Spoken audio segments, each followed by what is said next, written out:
la loi informatique et liberté, c'est 1978. Donc ça fait 40 ans pratiquement, et 35 ans, je fais la TVA, ça fait 40 ans, que ça existe. Et donc déjà cette sécurité, cette protection, l'article 34, on doit assurer l'intégrité et faire en sorte que les informations ne soient pas divulguées à ceux qui ne doivent pas en avoir connaissance, donc c'est très vieux. Sauf que la technologie a rendu possible un certain nombre de choses qui, en 78, n'étaient pas possibles. L'arrivée de l'Internet, les puissances des réseaux.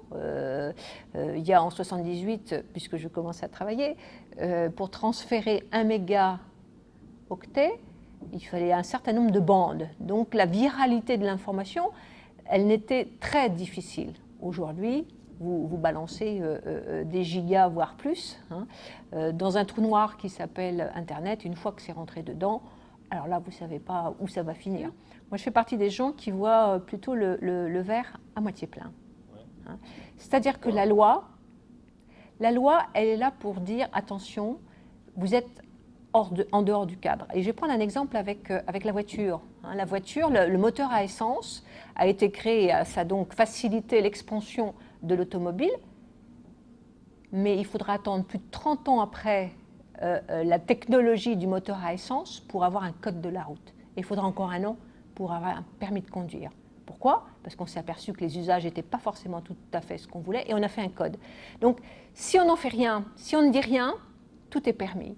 Donc, l'objectif de la loi, qui est toujours en retard, puisqu'elle prend la photo et elle dit il y a des usages qui n'ont pas été bons, elle prend la photo et elle légifère et elle dit ça c'est interdit.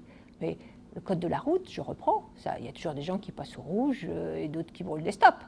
Donc ça n'empêche pas de... Simplement, on sait que le cadre est celui-là. Donc ça marque des limites et je pense que c'est son côté bénéfique. Alors après, est-ce que c'est une utopie ? Forcément, c'est-à-dire, on le voit bien, c'est une question de moyens. C'est aussi une question d'apprentissage de la part de tous les individus. Les individus ont l'impression que quand ils rentrent quelque part, leur donner, c'est un monde fermé.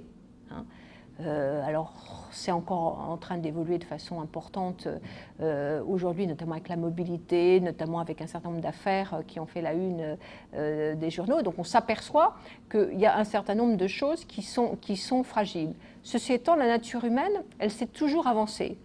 Et c'est ça qu'il faut, à mon avis, qui est important, c'est qu'on sait qu'il y a des limites, on sait qu'il y a des risques, mais en même temps, aujourd'hui, il y a donc une attente qui est de dire oui, j'ai bien compris que quand je mets mes informations, tout le monde, dans l'absolu, pourrait les recueillir, mais je vois aussi un certain nombre de travaux qui sont faits pour que moi, qui ai donné mes données, à un moment donné, je puisse savoir qui les utilise. Et si je suis d'accord pour que telle entreprise les utilise ou pas. Je vais vous donner un exemple.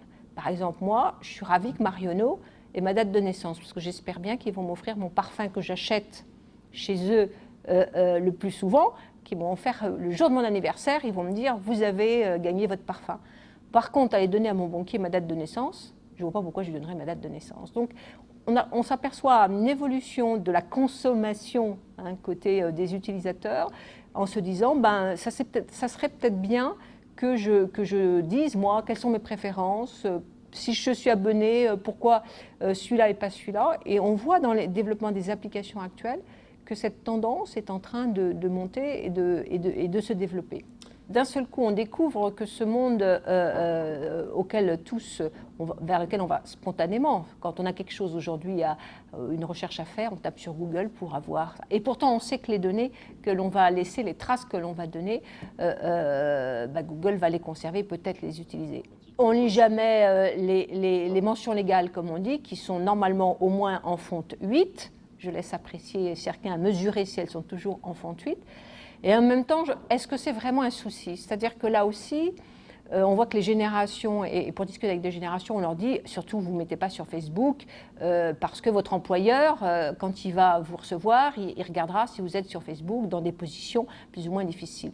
Quelqu'un disait avec justesse, ça c'est la situation aujourd'hui. Mais quand tous les vieux seront partis, et qu'il n'y aura que les jeunes qui se seront mis sur Facebook et qui, à leur tour, prendront les contrôles des entreprises, de la vie professionnelle, tout le monde sera sur le même pied d'égalité et on s'en moquera. Donc, ce qu'on voit, c'est qu'avec le temps, ce qui paraît parfois rédhibitoire arrive à se dissoudre parce que les pratiques changent et les usages changent. Donc, moi, je ne suis pas très inquiète là-dessus. Je pense qu'il y aura un rééquilibrage. On le voit déjà, la fameuse arrivée du VMR, un Vendor Management Relationship versus Customer. Donc, la techno permet justement de faire ces choses-là, ce qui est positif, parce que ça n'aura pas été possible avant. Et donc, quelque part, la notion éthique que l'on donne, la collecte éthique des données, la personne doit savoir qu'on collecte ces données, elle doit donner son accord pour que ces données soient utilisées, qui est vu parfois comme un frein au marketing, aux ventes de produits. Je pense que c'est plutôt une assurance pour les marketeurs qui vont toucher une cible qui est consentante et qui donc va être intéressée par les produits, plutôt que d'aller toucher une cible qui n'est absolument pas intéressée et pour lesquelles, de toute façon, on ne fera jamais de vente.